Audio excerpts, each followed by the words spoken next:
Are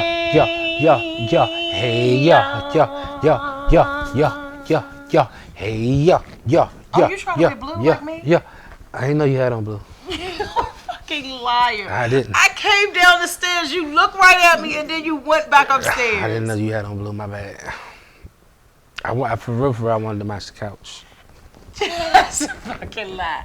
Welcome back to Friends Who Smash Podcast, y'all. We are back with another home edition of the podcast. Yes, home Friends edition. Who Smash. I really like this one. It's like less like. Of course, I'm gonna get my makeup done, but of course.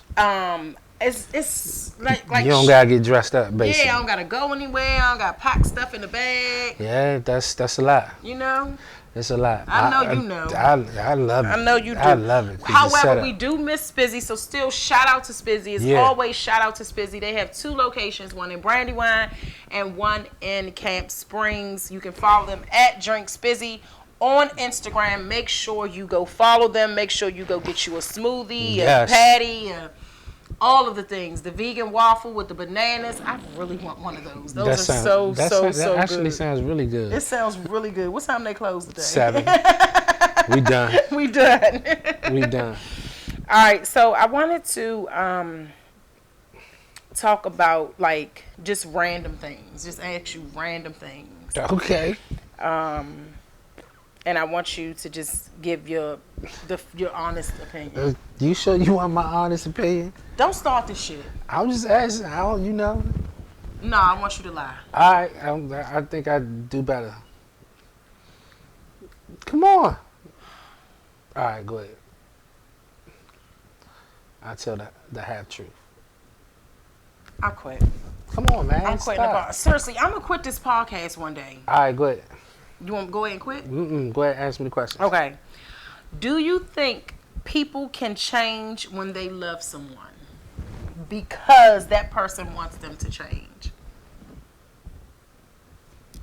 Repeat the question again, because it sounds like... Do you think people can change when they love someone according to that person needing them to change for them? I think people change when they are in love with someone. And I do think that some of the change is beneficial for the other person. So I do think it's possible. But with their own free will, you think that they could? Just because they, you know... I don't think it's... I do think it's own free will because... I advise 2 things. Okay. I think it could be on free will because they want to see the person happy. Mm-hmm. And then I also think that it is because they don't want to hear the person mouth. Yes. 2 things. All right, so let's talk about that. Like, no, for real, let's talk about that. In relationships, people compromise. Some people compromise a lot. Some people, compromise more than others. Do you feel like when they compromise, that they lose themselves in the compromising? I think it depends on the relationship. I think that if you do, I think that if the compromising is one-sided, then yes. I do think that people lose themselves in relationships. If the compromise is just one-sided, then you're only conforming to that person, and the needs or the wants or the views of you isn't being considered at all. So you're just basically taking things out of you. Yeah. And so if it's done by both parties, you don't feel like neither one of those people are losing themselves. They're just I mean, making it. Go ahead. I don't necessarily think that you're not, in my humble opinion, I think a marriage, you're not supposed to necessarily lose yourself. You're supposed to combine yourself. Yeah. Like you're supposed to combine, to a situation. So I don't think that a marriage should be someone that is changing completely who they are, right, just to appease this person. Because what happens is they'll do that, and then this person won't even love them no more because the person that they loved was somebody totally different than who they are now. Well, okay, but you know that we do grow. Like I'm not totally different, but I am different from when we first got together. Oh. You don't think so? I think you're different, but I think that there are some things that are also the same. Okay, what do you think is different? I feel like royal. I mean, I think you're I think that you are more aware of yourself. I think that you are more intentional about learning about yourself and trying to do things better. Um, yeah, I just think that you've matured. You're now a mature Sherelle.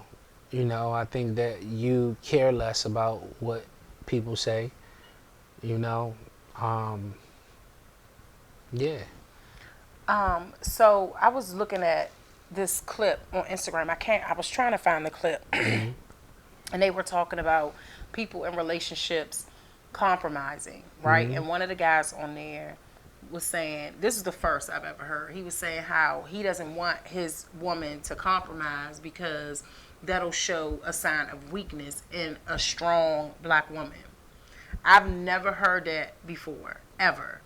And everybody was like, well, are you gonna compromise? And he was like, yeah, I'm supposed to serve her. I serve her, so whatever she needs, I'm supposed to protect her and serve her and let her be who she is.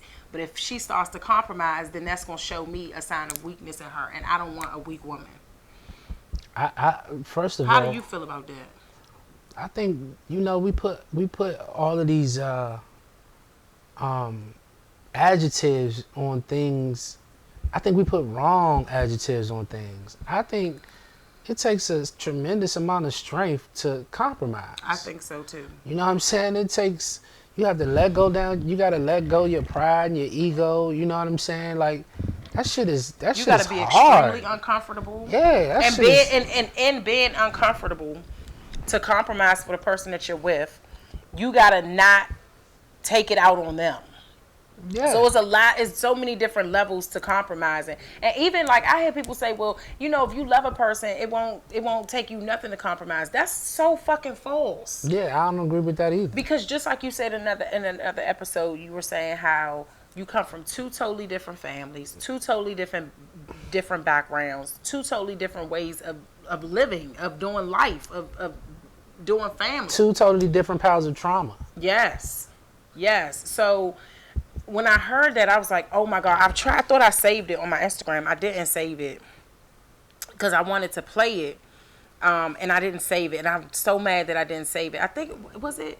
You don't gotta worry about that. So when he said that, I was like, oh my God, that is so good. You know what I'm saying? Because I've never heard a man say that he doesn't want his woman to compromise. Most times you hear men say, I want my woman to be submissive, you know what I'm saying, to me and all of this other stuff. But this is the first time I've ever heard that, so I wanted to get your feedback on that. Yeah, man. I just view it all different. Like we are supposed to be a unit, period. And whatever it takes within that is what you have to do in order to become a unit, period. Like that's the work. Like that's the work. It's already hard to combine lives and to, come from these different backgrounds and to make it work. Like I'm not putting all of this extra shit in there. Like that shit is already hard.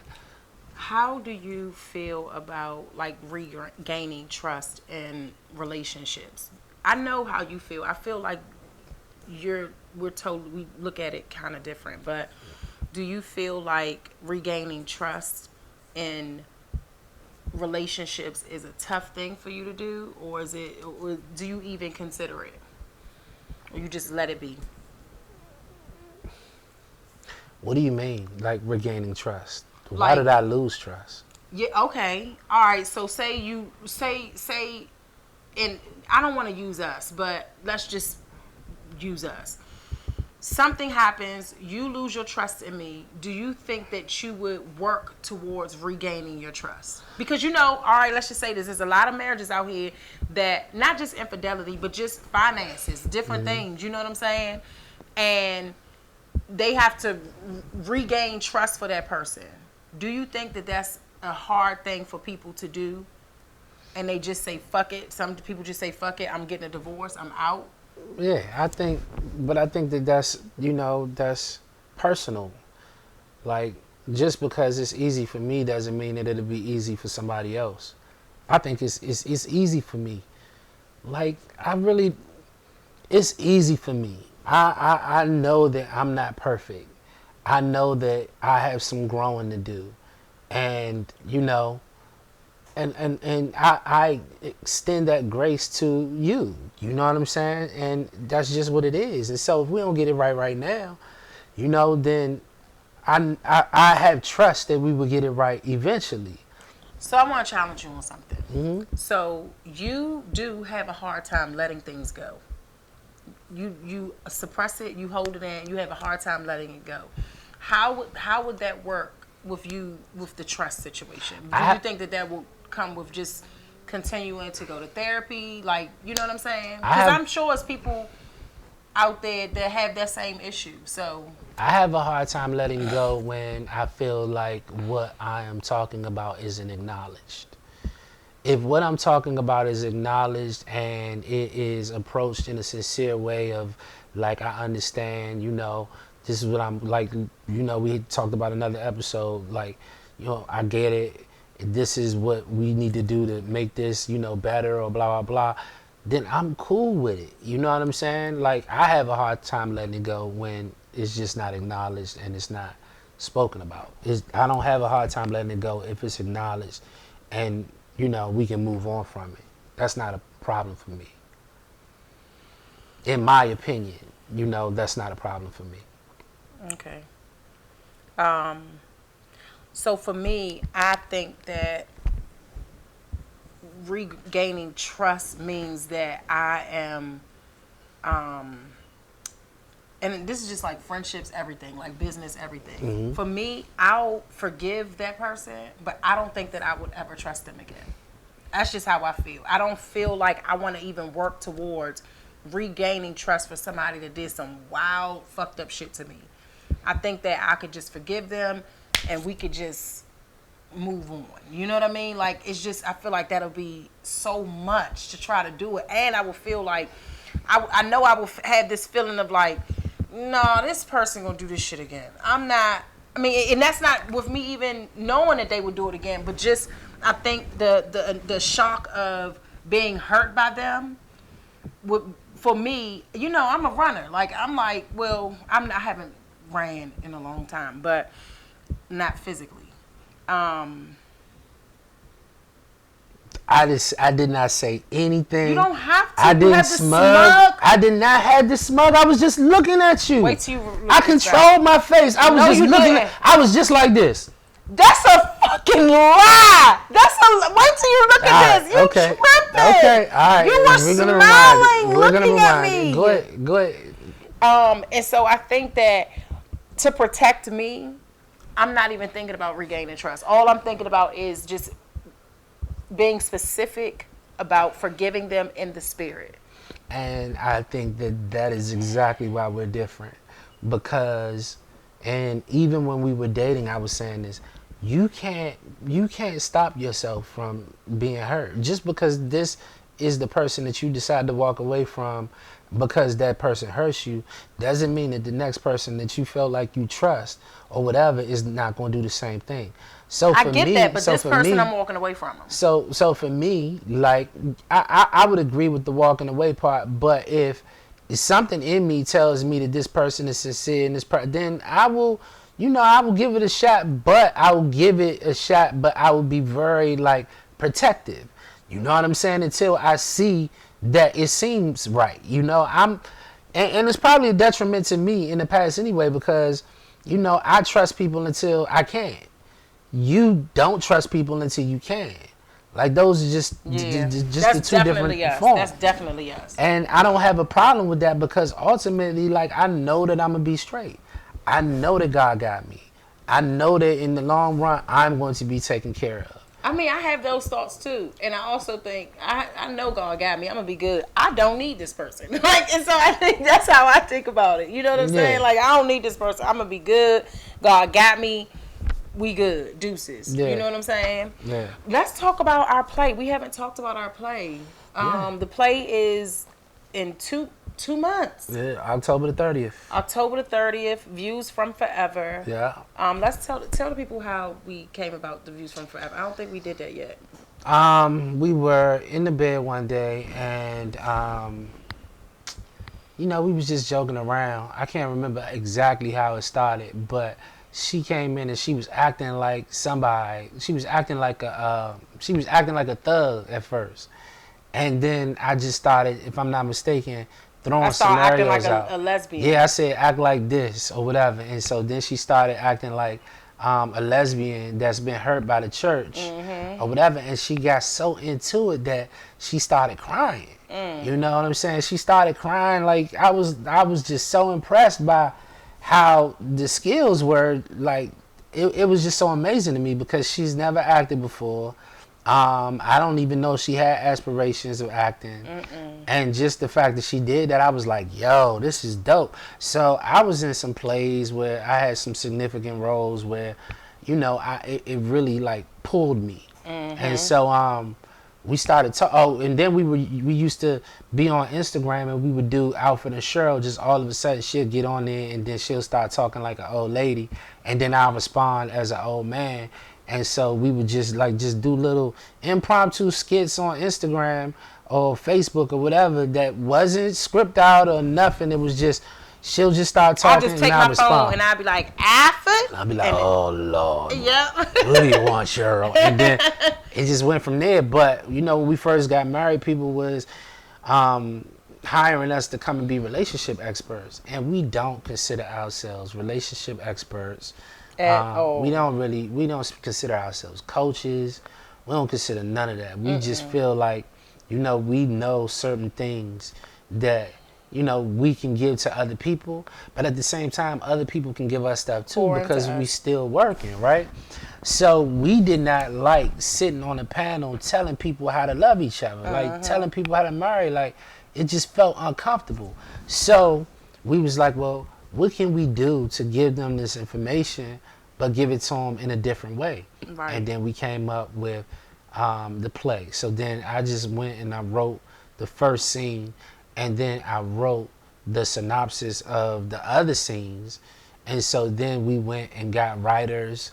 They came in and filled in the spot. Shout out to Devin and Julie. They came in and filled out the spot. They's dope. Then we went and got a director, and then we got the set built. And we was just in here practicing, and we did 4 shows, sold out all 4 of them. It's a phenomenal play, y'all. Yeah, it's called Views from Forever. Yeah. So basically, the play is about we star in the play. It's just him and I, Black and I in the play. We play ourselves 40 years from now, and we talk about finances. We talk about infidelity. We talk about trust. We talk about honesty. Co-parenting. We talk about blended families. Blended family, yeah. We talk about dreams, trust. We talk about everything, and it's so good. And it's an emotional, funny ass, informative play. It's so good. It's a roller coaster. It's a roller coaster. Like even I'm crying in some of the scenes because I can feel it. And embodying Cheryl, I can feel how she's feeling in that scene. I can feel either her disappointment. I can feel her sadness. I can feel her not feeling seen. I can feel her feeling like she was a failure. I can feel all of that from her, and to embody her is such an honor to do because she's such a strong woman. Yeah. And she's such a dreamer. And she didn't give up on her dream. She didn't let anybody tell her that she couldn't do it. She kept it in her mind. It's just a phenomenal play, and we strongly encourage you all to come out, see it, support us. It's going to be at the Bowie Performing Arts Theater. Yes. We fund all of our own things. We are full-time. I know I say this every episode, but we are full-time entrepreneurs. We don't have any investors, sponsors. Your support is needed. Yes. Like, if you like this content, your elbow was like this. If you like this content, everything. If you like this content that we're giving you, like, please support us in any way, whether it's buying merch, tickets, you know what I'm saying, telling people about it, or just a comment share. Yeah. You know what I'm saying? It's a family-friendly place, so you can bring, you know, like children under the over the ages of what? I would say teenagers. Yeah, teenagers, yeah. The ones that can just sit in their seat and not get out and want to run up on the stage. Yeah. But it's such a good play. You can get tickets at friendswhosmash.com to support us. It's Sunday, October 30th. So you can wear your Halloween costume, come out and have a good time with us. It's going to be such a wonderful time.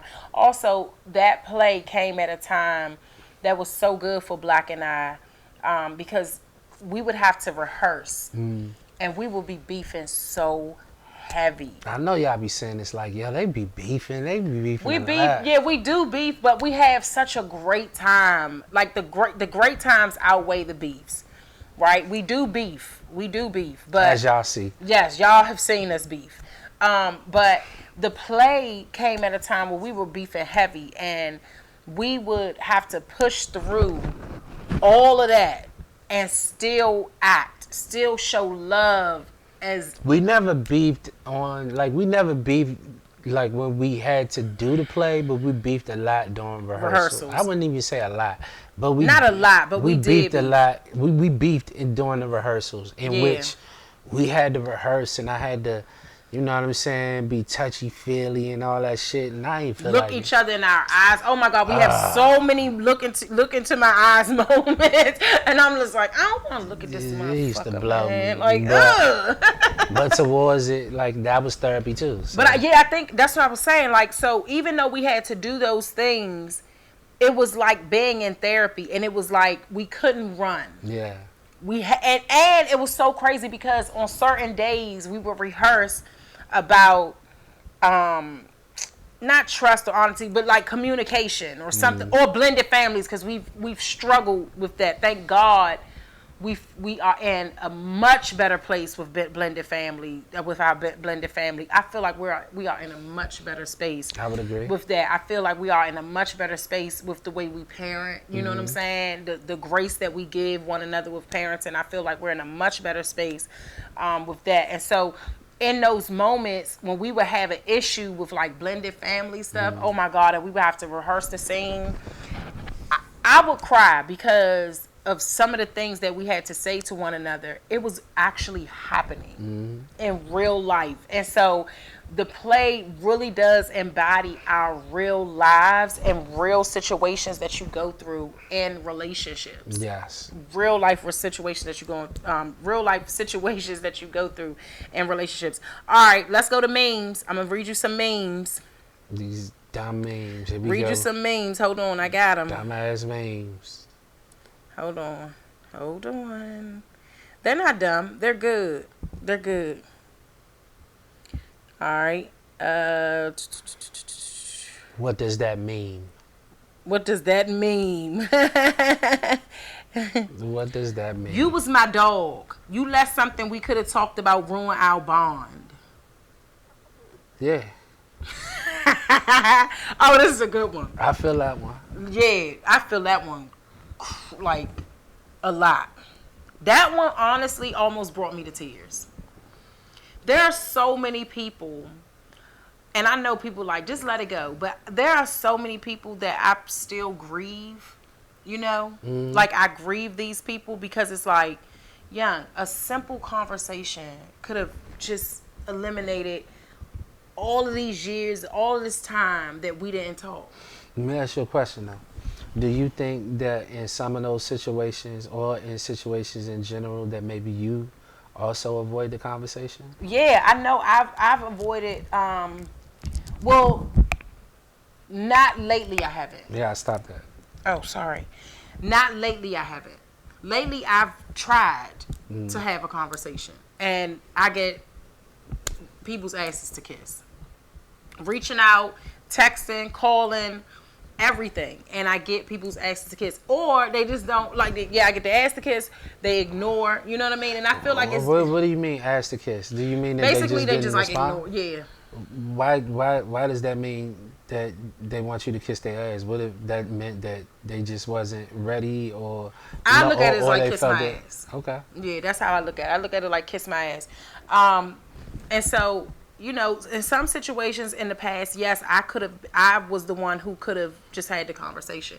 But I think now that I'm emotionally aware now, you know what I'm saying, of what I do, and I'm holding myself accountable, that people are uncomfortable to talk to me about if we have a falling out. Lately, my falling outs have been just a silent, like, you go to your corner, I go to my corner type shit. Do you think you easy to talk to? I think I'm a difficult person to talk to because I am going to talk about the difficult stuff. I'm not going to cookie cut. I'm not going to cookie cut. And I may say things like, you did some wild Bama shit. And people don't know how to take that. You know what I'm saying? But I'm saying it like... Can you take that? Can you take that if someone comes to you and say, yo, you did some wild Bama shit? If I did some wild Bama shit, yes. I would be like, I fucked up. So it's dependent upon if you agree that you did some wild Bama shit. Yes. I mean, if I did some wild Bama shit, then call me out on my shit. Okay. Call me out on my shit. Let me know that I did some. Call me out right then and there. What if they don't call you out right then and there, and they call you out later? I'm just saying. No, I'm saying when we talking, call me out right then and there, and let me know you did some Bama shit or you hurt me. Just like when I had my conversation with my homegirl, and she was trying to connect me with another homegirl who I fallen out with. Mm-hmm. She said some really hard things to me for me to hear. Mm-hmm. I listened, and we were on like video, and she was telling me like, you weren't there for me this. You weren't there for me here. I've reached out to you, like all these different things. And I'm like, damn. And guess what? I didn't even realize I did it. But I was like, I had to have done these things because she's hurt. You know what I'm saying? Mm-hmm. Like, and this my dog. Like, this is my dog. We never had a falling out or anything. So everything she's saying has to have some truth to it. You know what I'm saying? So I got to take this one on the chin and apologize. And I can't make up for lost times. What I can do is moving forward, I could be a better friend. And telling her that I do have boundaries and limitations on my friendships now because I'm married. You know, I have children now. Mm-hmm. I have a business. So I can't be the friend that I was to you before. And I think another thing, people have a hard time with that too because when I let people know, you don't really want to be my friend. You don't know what it takes to be my friend. You know what I'm saying? Like, I'm not going to answer the phone sometimes. I'm not going to text back sometimes. You know what I'm saying? I'm not going to be available sometimes to go out all the time. I'm not going to be available to go have drinks. I'm not going to be available to make all of your events. I'm just not going to be able to do that. But that doesn't mean that I don't love you. I don't care you. I don't care for you. I don't support you. Because even if I can't make those things, I'm going to find out. My main question to my friends and whomever is, how can I support you with this? You know what I'm saying? How can I support you with this? Because I can't show up. And so I think people have a hard time with me letting them know the type of friend that I am. You know what I'm saying? And how I move. Because people don't really be upfront with that shit. I got you. What? Nothing. I'm just listening. This one's for you. At my funeral, sit me up. Because I want to see who's rubbing my husband's back. Asking him, is everything okay? Outside of your family. Would you want to see that? I'ma haunt the shit out of her. But why would you want to haunt her? I'ma haunt the shit out of her because I haven't even made it to my cremation. Would you want me to move on if you was to pass away? Yes, but there are rules. What's the time? Of the people that you can You're move on gone. with. Okay. All right. What's the rules? What's the rules of? I can't know them. What you mean at all? You can't. I don't know. We gotta talk about it when I die. Let's talk about it when I die. So no, I do want you to move on. I do want you to be happy. I want you to have happiness. I want our kids to be around. I want this person to accept our kids, love our kids. You know what I'm saying? No matter what age they are. I do want you to be happy. I want you to be able to grieve me with this person. You know what I'm saying? Go through your grief and this person understands. I do want you to be happy, but still sit me up because if she's at the funeral, I need to know what is it giving. Because if she rubbing you on your back everything is okay, and rubbing you like this. Sis been wanting to do that before I passed, so we gonna have a problem. Sis about to have a problem tonight. I'm coming to her what house. about that though? What about if it was some friends or associates in your life right now that thought I was sexy as shit, and you know what I'm saying, was just attracted to me? That's a problem? Sit me up at my funeral. I feel like that would be an issue for me. Let me ask you a question. Do you want women to be attracted to me? I know that you're attracted. No, but I'm asking. I'm not asking you that. I'm asking you. Do you want, like, is it satisfying to you, or does it, make you feel, I don't know, I don't need that to know that you are attractive. I understand need women.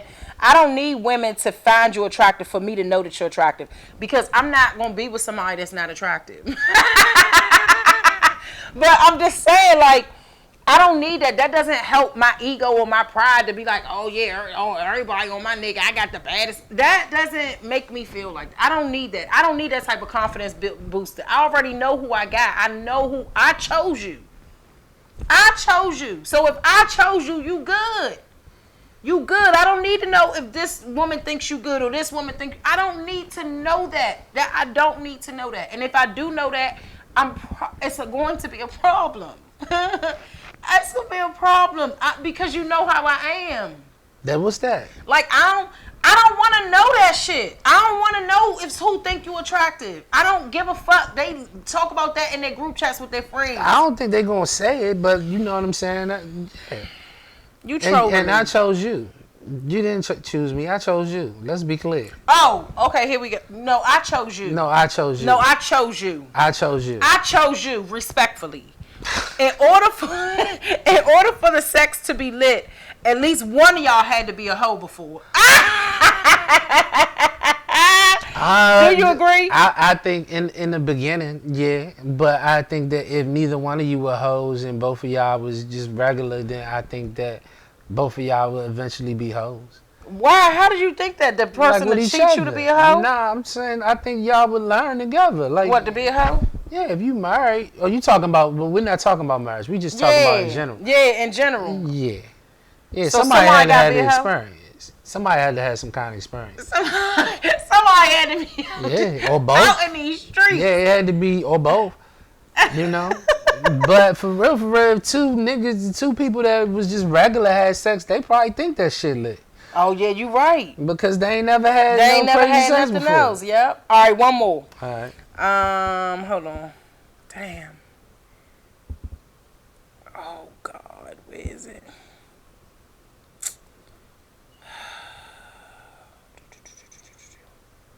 Yeah, I think you need to put these in folders. I know, I do. I can never find stuff. I always feel like I'd be so ready. All right, here we go. Women are the real plugs. They get shit done. Surround yourself with some real ones. Big up me. Yeah. I think women definitely get stuff done. Yeah, they do. Women definitely go hard, and women get stuff done. Yeah. So. Yeah, go ahead. So that's why you should do it my way. Y'all, this has been an excellent episode of Friends Who Smash Podcast. Thank y'all for sitting on the couch with us. Thank you so much for, we let y'all in our home. Thank you so much for listening to us banter back and forth, because I think we get lost and forget that we're doing the podcast. Yeah, I would agree. I really do. The lights just always let me know that we're doing the podcast. Yeah, so thank y'all for listening to us go back and forth, banter back and forth. We love y'all so much, and we will see y'all next week. Make sure you get your tickets to Views from Forever, friendswhosmash.com. Get 10 tickets, 20 tickets, buy the whole vibe for your church, vibe for the youth. And if you in another city, another state, and want us to come, hit us up on Friends Who Smash Podcast at gmail.com. We'll bring the play to you. Yep. So, I mean, hey, look, holla at us. We trying to, take this play around the world. Thank y'all. Peace. Peace. Love you too, baby.